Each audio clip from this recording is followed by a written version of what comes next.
Мен Күмісбектегі Бесжан, Қазақстан Республикасының азаматымын. Қазіргі таңда екінші мәрте 488 бап бойынша қамалып шықтым. Жалпы бірінші мәрте қамалғанында да, екінші мәрте қамалғаны толық заңсыз деп айтқым келеді. Өйткені мен Қазақстан Республикасының азаматы ретінде өзімді еркін сезінгендіктен өз ойымды қай уақытта болсын ашық айтам. Бұл қамалғанға дейін де мен өз ойымды ашық айттым, қамалғаннан кейін де мен өз ойымды ашық айтып, белсенділікті тоқтатпаймын. Соны айтқым келеді. Және жалпы ұстау қалай болды?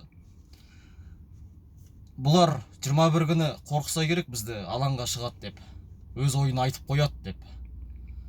Ол бекер деймін, әлі де күндер бар ғой, тағы да шығамыз бұйыртса.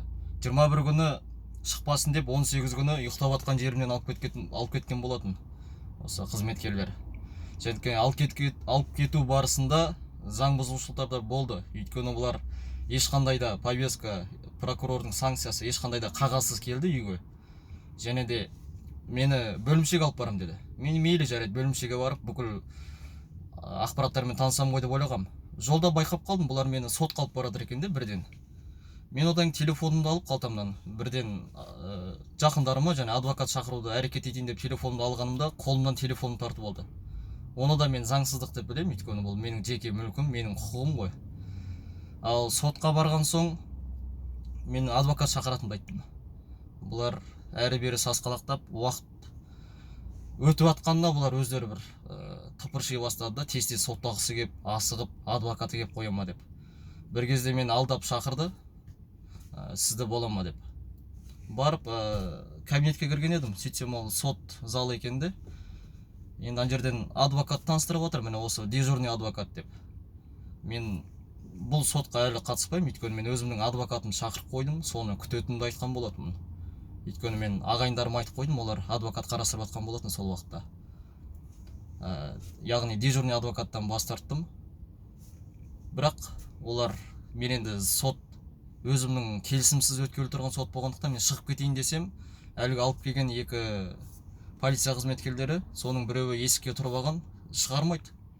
Енді оны ұратын емес, ұратын болсаң, одан сайын бұлар жала жабатын болады да. Жалпы күштеп алып келді, және сот процесі де күштеп менің еркімсіз болған сот болды ол. Өйткені және мен шығуға әрекет жасап жатырмын, олар сотты тез аяқтауға әрекет жасап жатыр. Мен жалпы ана сөйлейтін жерге де жақындамадым. Жалпы менің ойым сотта болған жоқ ана жерде. Менің барлық ойым адвокатым келіп, заңның аясында материалдармен танысу болды. Мен ходатайство жаздым. Адвокатым келгенге шейін сотты кейінге қалдырыңыз деп. Бұлар оған құлақ асқан жоқ. Жаңа материалдар көрсетіп отыр. 4-ші қыркүйек күні митинг болған тұғын, Қытай экспансиясына қарсы. Сол мәселені қозғап отыр екен. Және ол күні мен сағат 10-да бармағам. Бұлар сот барысында сағат 10-да келдің дейді. Менің ол жерге 10-да барым мүмкін емес. Мен сағат 11:30-12-лер тамасында барған болатын ол жерге. Ол да соттың өтірік тағып отқан айыбы. Өйткені 10-да бардың, сен ұйымдастырушысың, арнайы келдің деп жала жауып отыр. Мен оны әлеуметтік желі арқылы көріп, белсенділер акиматтың алдына жиналып жатқан соң мен де бардым, өз ойымды айтайын деп. Мен барған кезде әкімшіліктің адамдары, олардың не айтқандарын ести алмадым, олар кіріп кеткен болатын. Және кешке шейін болды мен олар рас, ал кешкісін әкімшіліктің адамдары шығып бізге қайтуды айтқан кезде мен ана жерде тұрып, көпшілік біледі, ол дәлелде бар. Үй жақта болды, қайт деп айтты ма, қайтайық, әйтпесе бұлар білеміз ғой, бұлар қайт деп айтады да артынан ОМОНдар келіп бізді қамайтын еді. Соның алдын алу үшін бізде заңның аясында болды. Өз ойымызды айттық па? Айттық. Қазірше бәріміз қайтайық деп кейін қайтқан болатынбыз. Енді бұлар материалды айтып отыр. Сен сағат 10-да келдің, арнайы ұйымдастырушылардың арасындасың, белсендісің деп, және кешкісін әкімшіліктің адамдары айтқан кезде сен қайтпаған екенсің деп отыр да. Ол да өтірік. Және көрсетілген материалда ана жерде Рысбек ағамыз сөйлеп отыр да. Ана жерде мен жанында тұрмын. Рысбек Сәрсенбай аға сөйлеп отқан кезде. Әкімшіліктің адамдары ескертті ғой деп материал көрсетіп отыр. Ол Рысбек аға әкімшіліктің адамы емес қой. Және мен кешке шейін қайтыңдар деген еш нәрсе естімедім. Мен заңды түсініктеме алға жоқпын мен. әкімшіліктің адамдары шыққан жоқ мен кешке шейін болған кезде. Яғни бұлардың материалдары да заңға қисынсыз таза жала деп білем. Енді өкінішті, біз енді кімнен сұраймыз? Таныс бір адвокат бар еді енді жақын, ол бас тартты. Өйткені ол қорқады өзінің лицензиясынан айырылып қалуға, біреуді қорғаймын деп өзі істі болып кетуге қорқады. Өйткені біздің елде барлығымыз білеміз, қылмыскер еместі жақсы қылмыскер қылып жасап шығара алады біздің елде. Өйткені жала деген біздің елде өте көп те.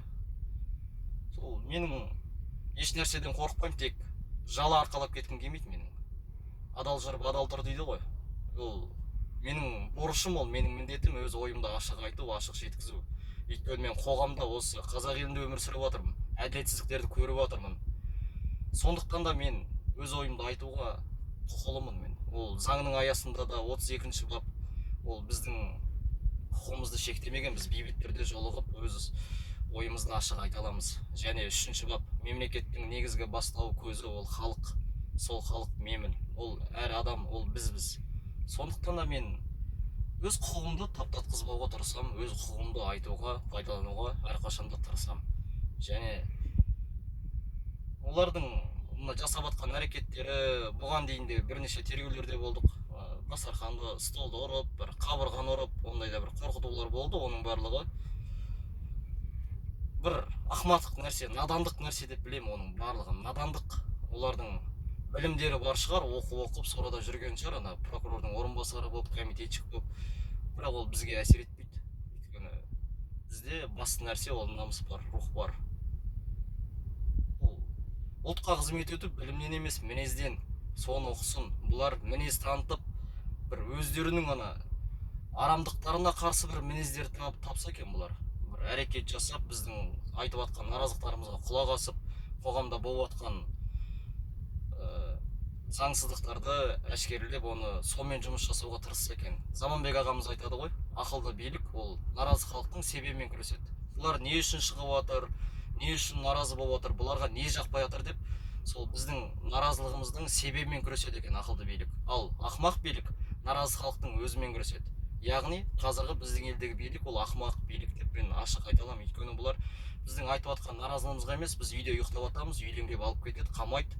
Біз алаңға шығамыз, біздің ата әжелерімізді де алып кетіп қамап жатыр. Бұның барлығы толып тұрған ақымақтық, заңсыздық деп білемін. Сол үшін күш бірлікте ағайын. Бұйыртса Қазақстанның көктемі алда деп ойлаймын мен. Бұйыртса әділеттілік орнайды қашанда ол. Залымдық ол ұзаққа бармайды. А залымдық не үшін орын алып жатқанын әр халық түсіну керек. Біздің бейтарап өз ойымызды ашық айтпай, әрқайсымыз өз бетімізбен жүргендіктен елімізде әділетсіздіктер орнап жатыр, залымдықтар орнап жатыр. Сол үшін өз құқығымызды пайдалануымыз керек. Біз ешқандай да бөлек күш емеспіз, ниеті халықпыз.